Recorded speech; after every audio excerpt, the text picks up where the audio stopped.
All right, so today we're going to look at section 11.2, which is probability in complex experiments. And the first thing that we're going to talk about is tree diagrams. And this is an easy way to build your sample space. So let's say that we have a container and it's got a red, a white, a green, and a yellow ball in the container. And we are going to pick two marbles out of the container. So what would be the possibilities of what we're getting? Well, first of all, when we go in, and this one is going to be without replacement.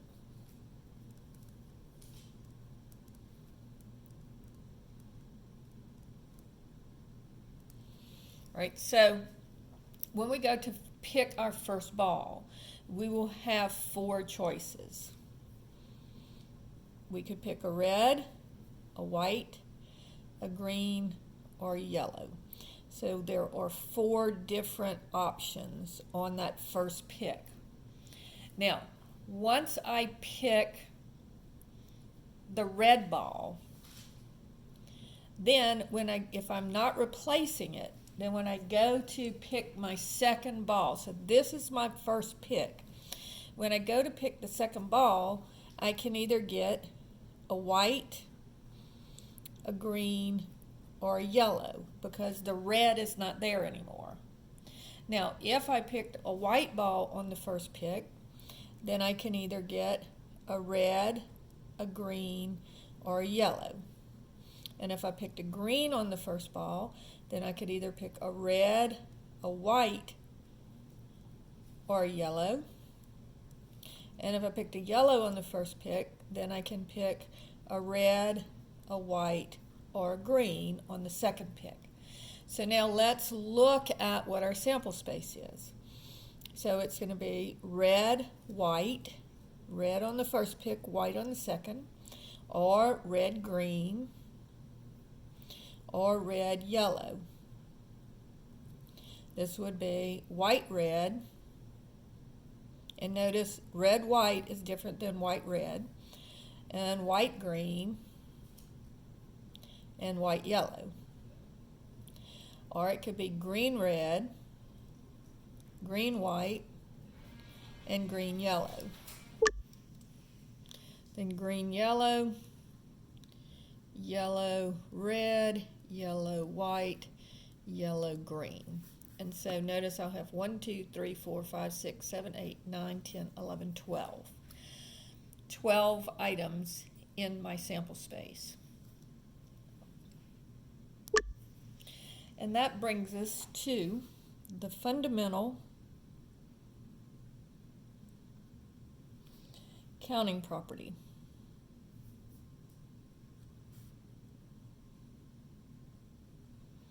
And what the fundamental counting property says is if event A can occur R ways,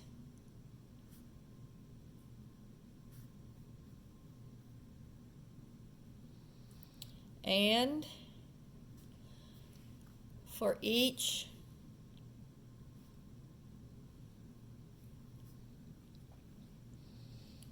of these R ways,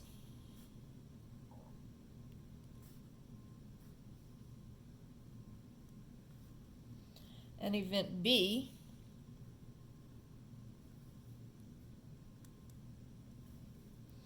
can occur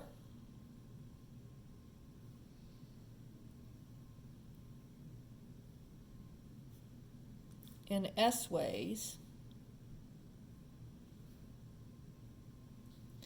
then events A and B can occur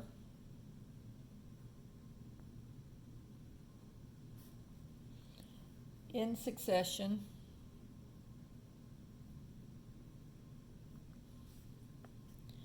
R times S ways. So notice on this problem right here, how many ways could I pick the first marble? Well, that was 3. Excuse me, 4. 4 ways to pick the first marble. I could pick either red, white, green, or yellow.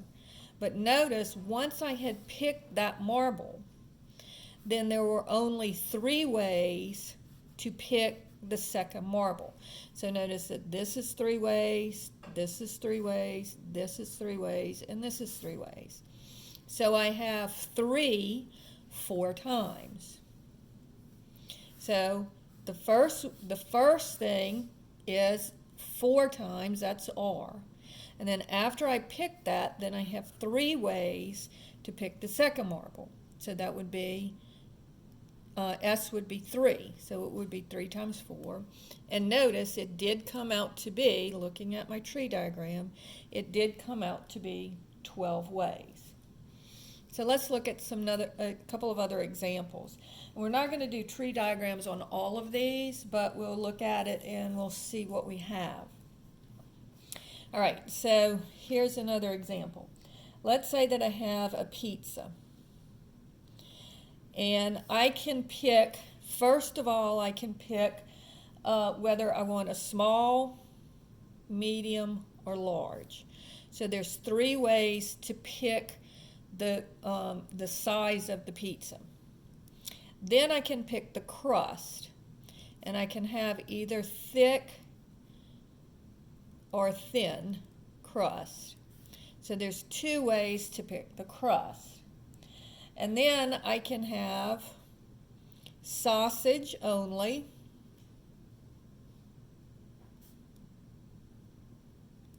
pepperoni only, or I could have both sausage and pepperoni, or I could have none of the toppings. So notice that's 1, 2, 3, 4 ways to decide on the toppings. And then lastly, I can pick 2 different ways to have the cheese. I can either have regular or I can get double cheese. So there's 2 ways to pick the type of cheese. So according to the fundamental counting property, the first thing that I have to pick is the size of the pizza. So that would be 3. Then I pick what kind of crust I want. So that would be times 2 ways. Then I pick the toppings that I want. So that would be times 4. And then I pick whether I want regular or double cheese. So that would be times 2. All right? So this would be 3 times 2 is 6, times 4 is 24, times 2 is 48. So there would be 48 ways for me to pick a pizza with these criteria. Okay? Now, let's look at rolling a pair of dice.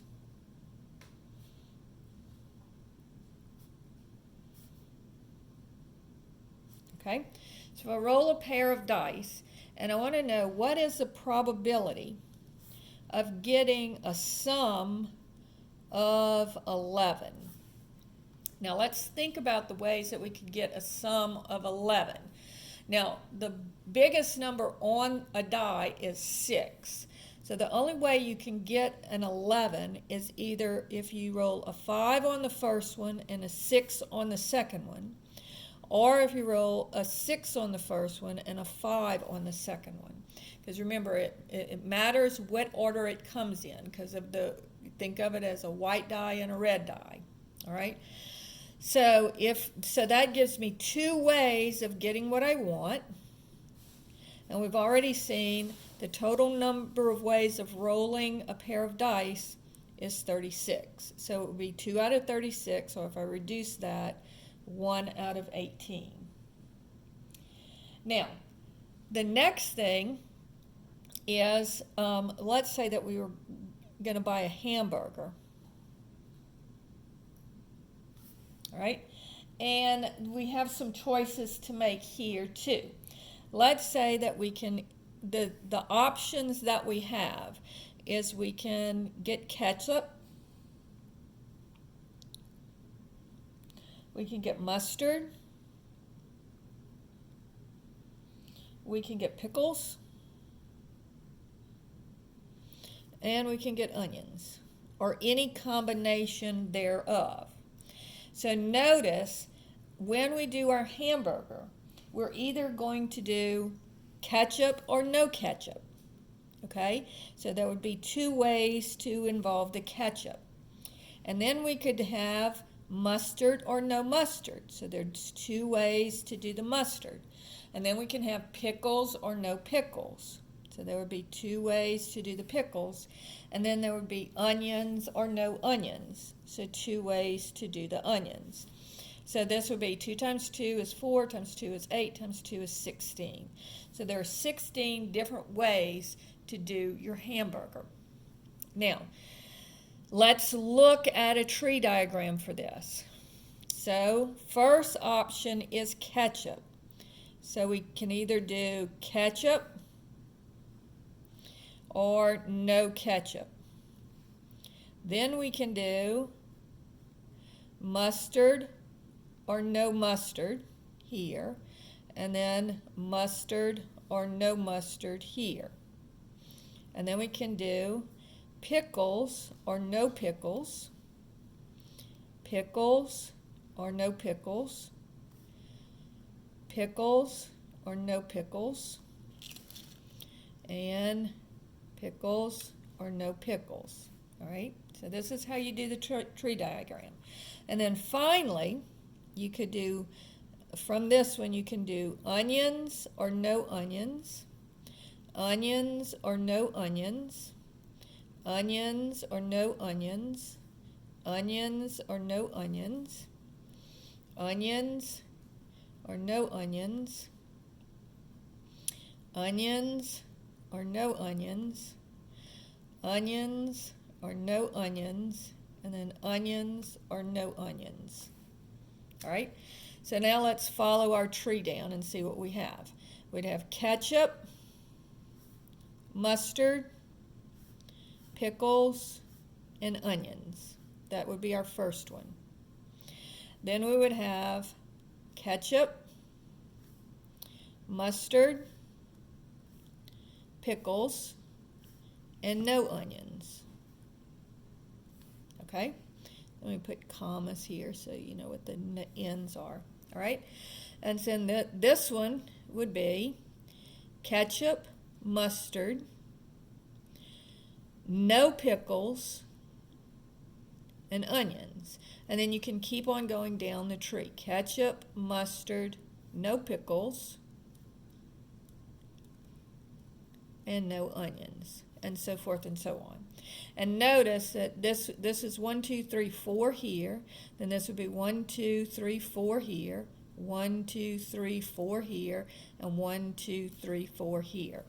And so that would give me a total of 1, 2, 3, 4, 5, 6, 7, 8, 9, 10, 11, 12, 13, 14, 15, 16, just like we knew from our fundamental counting principle.